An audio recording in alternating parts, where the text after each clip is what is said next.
이 복음을 위하여 그의 능력이 역사하시는 대로 내게 주신 하나님의 은혜의 선물을 따라 내가 일꾼이 되었노라. 모든 성도 중에 지극히 작은 자보다 더 작은 나에게 이 은혜를 주신 것은 측량할 수 없는 그리스도의 풍성함을 이방인에게 전하게 하시고 영원부터 만물을 창조하신 하나님 속에 감춰졌던 비밀의 경륜이 어떠한 것을 드러내게 하려 하심이라. 오늘 아침에 이렇게 쭉 올라오는데 달이 아주 그냥 이 둥근 달이 둥실둥실 떠 있는 모습을 보고 야, 참 모처럼 이렇게 둥근 달을 보니까 참 좋다, 이런 마음이 들었습니다. 뭐든지 크면 클수록 좋은 게 있고 또 좋지 않은 게 있습니다. 요즘 젊은이들은 키는 클수록 좋아하지만 얼굴은 작을수록 또 반면에 좋아합니다. 예전에는 얼굴이 야, 참 보름달 같다 그러면 좋은 표현인 것으로 알았지만은 요즘 젊은이들에게 네 얼굴 참 얼굴이 보름달 같다 그러면 아주 싫어합니다. 이 보름달은 가장 꽉 찬 그런 달이고 또 동그랗지요. 그러니까 얼굴이 보름달 같다 그런 것은 아주 그냥 얼굴이 꽉 찼다 이제 이런 표현이기 때문에 이제 그 별로 좋아하지 않는 것 같습니다. 그래서 크고 살찐 얼굴을 의미하는 것으로 받아들이는 것이 마치 보름달과 같다 이제 그런 표현이죠. 신앙생활에 있어서도 커야 좋은 것이 있고 또 크지 않아야 좋은 것이 있습니다. 받은 은혜는 커야 합니다. 능력도 커야 하고 소망도 커야 하고 사랑도 커야 합니다. 사명도 커야 합니다. 그러나 죄는 작아야 합니다. 질투와 시기심도 작아야 하고 교만도 위선도 작아야 합니다. 그래서 이 커야 좋은 것 있고 작아야 좋은 것 있고 그런데 분명히 죄는 작으면 작을수록 좋은 것이죠. 죄는 작아야 합니다. 그런데 로마서 5장 20절의 말씀을 보면 뜻밖의 우리에게 의의 말을 하고 있어요. 죄가 더한 곳에 은혜가 더욱 넘쳤나니 죄가 참으로 더한 곳에 은혜가 넘쳤다. 아니 그러면 은혜를 받으려면 죄가 넘치도록 해라 하는 말인가? 분명히 그런 말은 아니죠.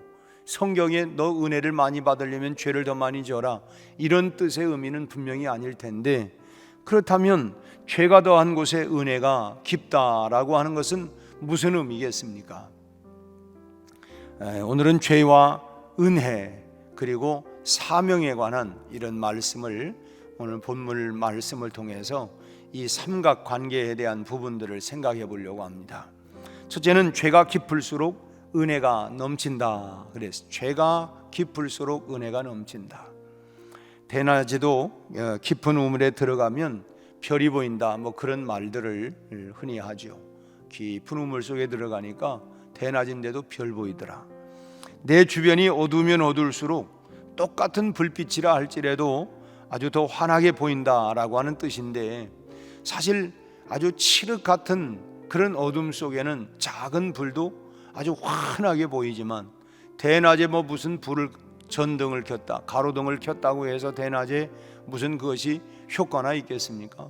그러니까 어두우면 어두울수록 불빛은 더 환하게 드러나게 되는 것처럼 죄가 깊은 곳에 은혜가 그렇게 더 넘친다라고 하는 의미도 바로 그런 의미라고 볼 수 있습니다.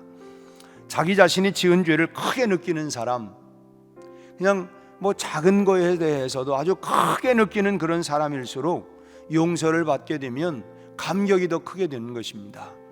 아유, 정말 나 같은 죄인이 용서함 받아서 주 앞에 옳다 모든 거 이거 확실히 믿기는 어린 양 예수의 보혈의 피로 말미암아 그 공로로 나 같은 죄인이 용서받았다.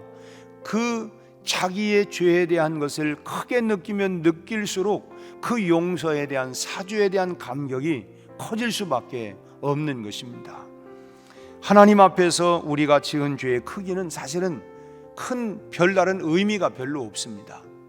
우리가 그 소를 훔친 도둑이나 그 바늘을 훔친 도둑이나 그 죄값으로 죽는 것은 마찬가지입니다. 죄의 삭은 사망이다.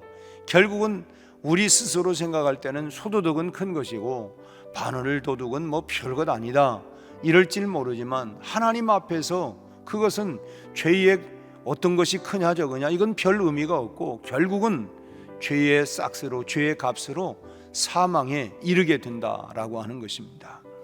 하나님 앞에서 죄의 크기를 따지는 것, 그래도 내 죄는 네가 지은 죄보다는 좀 적다.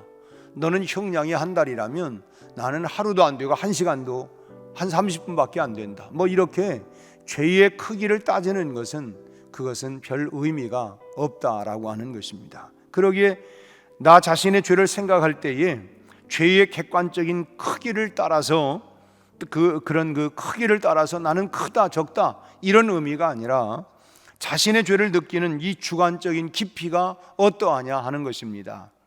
다시 말하면 소를 도둑하고도 뭐 이런 정도야 이렇게 느낄 수도 있는 반면에 바늘을 도둑하고 도둑질하고 내가 정말 그 크기를 느끼는 이 주관적인 객관적인 의미에서 크다 작다가 아니라 내가 느끼는 주관적인 의미에서 그 죄의 크기를 느끼는 이것이 얼마나 크냐 적으냐 이게 중요하다고 하는 것입니다. 바울은 자신의 죄를 아주 깊이 느끼는 사람이었습니다. 사도 바울이 죄가 더한 곳에 은혜가 넘친다 라고 이렇게 말할 때에는 사실 자기의 아픈 과거를 생각한 것입니다.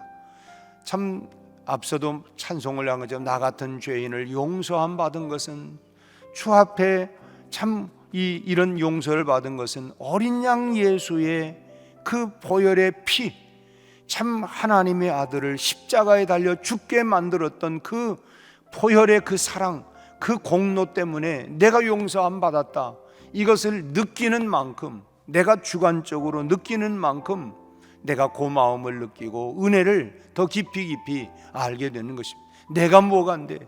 내가 뭐라고 이렇게 하나님이 당신의 독생자를 십자가에 달려 죽게 해서 나를 용서할까? 내가 뭔데? 그 사랑과 그 은혜를 느끼는 만큼, 그 죄에 대한 것을 깊이를 느끼는 만큼 은혜를, 사랑을 더욱더 우리가 느끼게 된다라고 하는 것이죠. 사도 바울은 스데반 집사를 죽이는 현장에서 주도를 했고 예수 믿는 사람들을 참 유별나게 핍박을 했던 사람입니다. 그런데 주님이 그런 자신의 이름을 직접 부르면서 다메섹 도상에서 사울아 사울아 어찌하여 내가 나를 핍박하느냐, 그렇게 참 예수님께서 직접 말씀을 하셨고 그리고 주님이 용서를 해주셨습니다. 바울이 느끼는 은혜는 바로 그런 주님의 은혜를 생각할 때에 남다른 것이었어요. 다른 사람은 뭐라고 할지 모르지만 자기 마음 가운데는 그래, 내가 정말 나 같은 죄인이 내가 참 유별나게 주님을 핍박을 했지, 나는 죄인 중에 괴수다, 참 그런 마음을, 그러기 때문에 오늘 본문 8절 말씀에서 그는 뭐라고 표현합니까? 모든 성도 중에 지극히 작은 자보다 더 작은 자라고 그렇게 표현하고 있습니다. 어제도 그런 말씀을 드렸지만은 바울이 작은 자라는 사람이 아닙니다. 키가 크다 작다는 말이 아니라 하나님 앞에서 그는 위대하게 쓰임받은 사도였지만 그럼에도 불구하고 자기 자신은 작은 자보다도 더 작은 자다. 왜냐하면 자기 죄를 생각하니까 나 같은 사람은 정말 하나님 앞에 옳다 인정함을 받을 수 없는 사람이고 나는 쓰임받을 수 없는 사람. 그렇다고 그래서 무슨 이 사도 바울이 살인을 하고 직접적으로 가담한, 자기가 직접 사람을 죽인 것도 아니에요. 큰 죄를 남보다 더 지른 게 아니에요. 그는 참 율법학자로서 누구보다도 참 모세의 율법을 지키려고 정말 힘썼던 사람이고 참 그런 사람이었어요. 참 소위 말하면 누구보다도 양심적인 사람이었고 율법을 지키려고 했던 사람이었고 그의 모든 가문이며 신분이며 정말 탁월함을 가지고 있었어요. 가말리엘 문화에서 공부했던 사람. 그렇지만은 그는 자기 자신을 생각할 때에 참 지극히 작은 자보다 더 작은 자였다. 왜냐하면 그 스데반 집사를 죽이는 그 현장에 자기도 있었기 때문에. 그만큼 자신의 깊은 죄를 안다고 하는 뜻이고, 거기에 더해서 주님의 은혜가 얼마나 큰가. 정말 이 나를 위해서 이렇게 돌아가 주신 그 주님의 사랑, 나를 용서하시고 나를 사랑하신 그 주님의 측량할 수 없는, 우리 찬송에도 그 크신 하나님의 사랑 말로 다 할 수 없어서 하늘을 두루마리 삼고 바다를 먹물로 삼아서 하나님에 관한 사랑 이야기를 다 써도 부족하다. 참 그렇게 표현할 정도로 사도 바울은 그 자기의 죄의 깊이를 느끼기 때문에 작은 자보다도 더 작은 나, 보잘것없는 나, 그건 다 하나님의 은혜다, 하나님의 사랑이다, 그런 말을 하고 있는 것입니다. 어떤 여론조사에서 20, 30대 주부들에게 제일 하기 싫은 일이 뭐냐라고 하는 질문을 던졌습니다. 여기에 대한 대답이 뭐였냐면, 가장 많은 주부들의 답변이 식사 후에 설거지하는 것이 가장 싫다. 이런 20, 30대만 그러겠어요?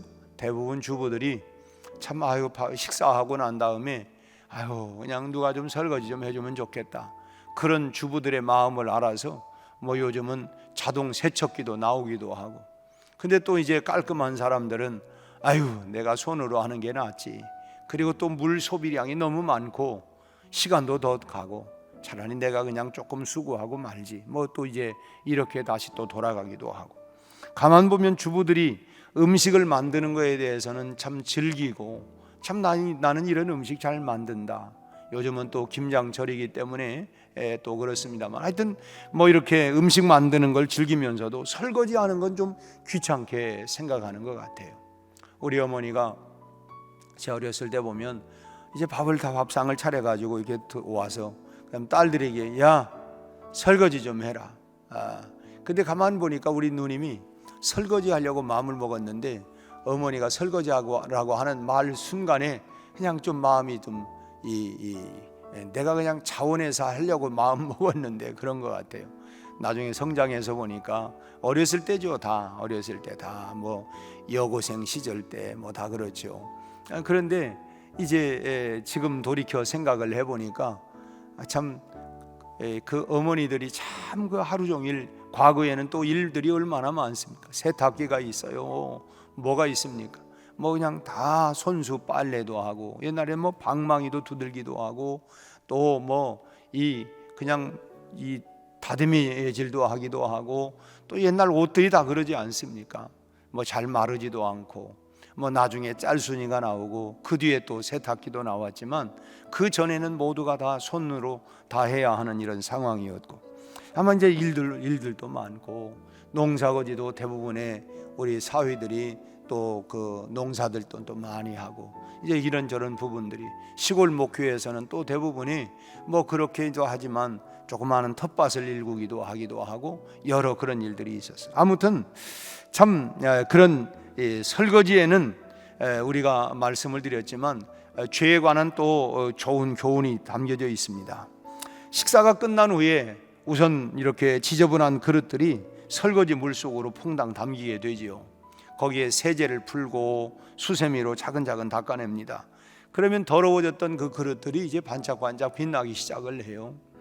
설거지 물이 더러울수록 그릇은 깨끗해지는 것입니다. 죄가 깊을수록 은혜는 더욱 빛난다고 하는 것이 바로 그런 의미인 것 같아요. 설거지 물이 더러워질수록 거기에 닦여진 그릇은 깨끗해지는 것처럼. 그리고 중요한 건 뭐냐, 그릇을 깨끗이 한 그 설거지 물은 미련 없이 우리가 뒤돌아보지 말고 싹 버려야 합니다. 설거지 물이 그릇을 깨끗이 했다고, 야, 너 참 공로가 있다, 더러워진 그릇을 네가 깨끗하게 했으니까 깨끗하게 한 그 공로가 있다, 그렇게 그 공로를 인정해서 그릇에 그냥 가만히 담아두고 있으면 온 집안이, 여러분, 결국은 썩는 냄새가 풍길 수밖에 없는 거예요. 비린내, 썩는 내, 별 이상한. 그래서 싹 버려야 합니다. 설거지물은 아무튼 단호하게 씻겼으니까 단호하게 버려야 하는 것처럼 죄도 마찬가지입니다. 우리의 죄가 은혜를 넘치도록 했다고 한다면 이제는 과감하게 버려야 합니다. 그 죄 때문에 하나님의 사랑과 은혜가 더 넘치도록 나에게 왔다고 하면 그 죄는 네가 그 죄 때문에 내가 하나님의 은혜를 깨닫고 하나님의 사랑을 내가 알게 되었다. 그러니까 너는 죄, 그래 너는 나에게 공로자다. 그것을 가만히 놔두면 결국은 부패하고 썩게 만드니까 마치 설거지물을 미련 없이 버리는 것처럼 우리의 죄도 버려야 된다라고 하는 것입니다. 그리고 이 은혜가 클수록 또 사명도 커지는 것입니다. 은혜는 사명을 담는 그릇이다. 은혜는 사명을 담는 그릇입니다. 은혜가 큰 만큼 사명이 커지는 거예요. 그래서 사도 바울이 내가 다른 사람보다 더 많이 수고하고 할 수 있었던 건 뭐냐? 내가 받은 은혜가 더 크기 때문이라는 거예요. 은혜가 커야 사명도 커지는 것입니다. 내가 죽어야 할 죄인이라고 하는 걸 진정으로 아는 사람은 그래, 내가 죽어야 할, 나는 죽어야 마땅한 사람인데 나를 위하여 대신 십자가에 주님이 죽어주셨는데 그 은혜를, 그 사랑을 여러분 깨닫는 사람은 주님을 위하여 죽음을 각오하고 사명을 감당하는 것입니다. 그래서 사도 바울이 결국은 로마로 가면은 이제 결박을 당한다. 결박당할 뿐만 아니라 나는 죽음도 이미 각오했다. 주님이 나 같은 죄인을 위하여 용서해 주셨고 십자가에 죽어 주셨는데, 주님이 나 위하여 죽어 주셨는데 그 사랑과 은혜를 생각하면 나도 주님을 위하여 죽는 건 마땅하다, 괜찮다. 결국 은혜가 깊어지고 크면 클수록 사명도 커지고 각오가 단단해지게 된다고 하는 거예요. 내가 죽을 죄인임을 알기 때문에 은혜가 깊어지는 것이고, 죽음을 각오하기 때문에 큰 사명을 맡길 수가 있는 것입니다. 여러분, 못 걸면 못할 일이 뭐가 있겠습니까? 이미 주님이 나 위하여 십자가에 죽어주셨다. 그 은혜, 그 사랑이 내 안에 깊어지기 때문에, 그러면 우리가 그래서 뭡니까? 목숨을 거는 것이죠. 사도 바울이 그 사랑과 그 은혜를 깊이 느끼기 때문에 목을 걸고 사명을 감당하게 되었던 것이죠. 바울은 자신이 마땅히 죽을 죄인이었다고 하는 것을 뼈저리도록 깊이 느낀 사람이었습니다. 그렇기 때문에 받은 은혜로 죽음을 게으치 아니하고 그가 복음을 전하면서 그 말로 다 할 수 없는 그런 도적의 위험, 강의 위험, 또 수없이 매도 맞고 태장도 맞고 참 그런, 그리고 끝내는 순교를 당했지만 그러면서도 그가 끝까지, 여러분, 뭐냐면 죽음을 각오하고 주님이 나에게 베풀어 주셨던 그 십자가의 사랑, 그 크신 사랑 생각하면 이건 아무것도 아니다. 결국은 큰 사명을 감당하게 된 것이죠. 그랬더니 하나님께서 바울이 받은 결국은 커다란 은혜의 그릇에 정말 감당할 수 없을 만큼의 큰 사명도 그에게 맡겨 주신 것입니다. 그리스도를 이방인에게 전하는 오늘 8절 말씀 끝에 그리스도의 풍성함을 이방인에게 전하게 하시고, 이방인에게 전하게 하려고 하나님께서 나에게 풍성한 은혜를 주셨다. 풍성한 은혜를, 여러분, 이방인에게 복음을 전하려고 그가 얼마나 많은 고난을 당하고 수모를 당하고 마지막에는 죽음을 당하고, 그게 뭐냐면 그 은혜가 얼마나 풍성했는지, 풍성한 은혜 때문에 이방인에게 그가 복음을 전할 수 있는 사도가 되었다, 큰 일꾼이 되었다 라고 말하고 있습니다. 그리고 9절 말씀에는 또 뭐라고 합니까? 영원부터 하나님 속에 감추어졌던 비밀의 경륜을 드러낼 수 있는 위대한 일들을 자신에게 맡겨주셨다. 아무나 맡기는 게 아니라 그 위대한 일을 하나님이 나에게 맡겨주셨다라고 이렇게 말하고 있습니다.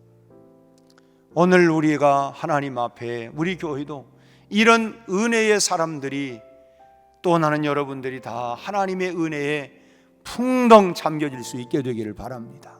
은혜가 커지는 만큼 사명도 커지는 것입니다. 은혜가 커지는 만큼 사명도 감당할 수 있는 능력도 생기게 되는 것입니다.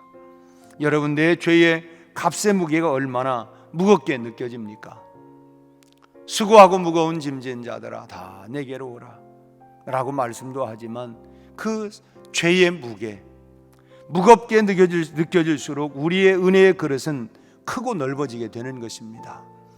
그리고 큰 은혜의 그릇에 하나님께서 또 큰 사명을 맡겨 주시는 것이죠. 우리가 기왕에 하나님의 자녀로 부르심을 받고 하나님의 일꾼으로 사명을 감당하기 원한다면 오늘 이 아침에 우리도 하나님 큰 사명을 감당할 수 있는 일꾼 되게 해 주십시오. 큰 사명을, 큰 은혜를 받아 큰 사명을 감당할 수 있는 일꾼 되도록 종이 되게 해 주십시오. 기왕이면 우리가 그렇게 기도하면 좋겠어요. 그것은 내 죄에 대한 깊은 성찰로부터 시작된다. 내가 얼마나 나 같은 죄인이 용서함 받을 수 있었던 것, 하나님 앞에 내가 얼마나 큰 죄인이었는가, 자기 자신을 성찰할 때에 그 죄의 깊이만큼 은혜가 깊어지고, 은혜가 깊어지는 만큼 사명도 깊어진다라고 하는 것입니다. 오늘 새벽에는 내가 지은 죄의 무게를 한번 달아보면서 내 죄의 무게는 얼마나 될까? 여러분, 앞서 말씀드린 것처럼 소도둑이 크냐 바늘도둑이 크냐가 아니라 그런 객관적인 무게를 말하는 것이 아니라 내가 그 죄에 대한 내가 느끼는 주관적인 그 느낌을 말하는 것입니다. 작은 거 되고도 아구, 내가 너무 큰 잘못을 했구나.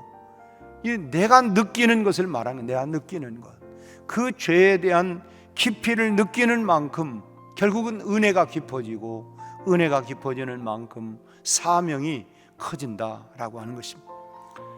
그래서 죄가 은혜가 되고 은혜가 사명이 되는, 그래서 우리가 남은 생애 동안 하나님 앞에 충성된 사명자로 우리가 온전히 쓰임받는 우리의 생애가 되기를 바라고, 흔히 그런 말을 하지요. 우리가 그냥 가만히 놔둬도 없어지지만 기왕이면 사용해서 닳아서 없어지는 인생이 되어야 되지 않겠느냐. 가만 놔둬도 우리는 사라지는 인생이지만 내 인생, 내 시간, 내 삶을 내가 사용해서 닳아서 없어지는, 그래서 정말 아름답게 우리가 참 우리 인생에 퇴장할 수 있도록 아름답게 쓰임받는 멋진 사명자의 삶을 살다가 주님 앞에 부름받는 우리 모두가 될 수 있기를 주의 이름으로 축원합니다. 기도하겠습니다. 하나님 아버지, 사도 바울이 위대한 사도가 될 수 있었던 것은 그는 지극히 작은 자보다 내가 더 작은 자였다, 나는 죄인 중에 괴수였다. 그는 뼈저리게 하나님 앞에서 자기 죄에 대한 무게를 느끼고 그 죄의 무게를 크게 느끼는 만큼 십자가의 사랑, 하나님의 은혜가 얼마나 큰가를 그는 더 깊이 느끼게 되었고, 그 은혜가 컸기에 그는 다른 사람보다 더 많이 수고할 수 있는, 더 많은 사역을 감당할 수 있는 위대한 사도, 큰 사명자, 큰 일꾼이 될 수가 있었던 것처럼 하나님 오늘 우리 자신들을 성찰하며 나 자신의 죄의 무게를 느끼고, 그리고 하나님의 사랑, 십자가의 은혜를 더 깊이 그 사랑의 깊이와 높이와 넓이를 우리가 측량할 수 없는 그 사랑을 우리가 깨달을 수 있게 하여 주옵시고, 그 은혜를 깨닫는 만큼 사명자로 살아갈 수 있는 우리 모두가 되게 하여 주시옵소서. 다시 한번 주님 간구합니다. 우리 수험생들 오늘 온종일 안전과 건강과 평안함을 허락하여 주옵시고, 우리 하나님, 저희들의 하나님이여 지력, 영력을 더하여 주시옵시고, 온종일 주님께서 함께하여 주셔서 아버지 하나님, 참으로 문제 하나하나 평안하게 잘 풀어나갈 수 있도록 도와주시옵소서. 예수님 이름으로 기도하옵나이다. 아멘.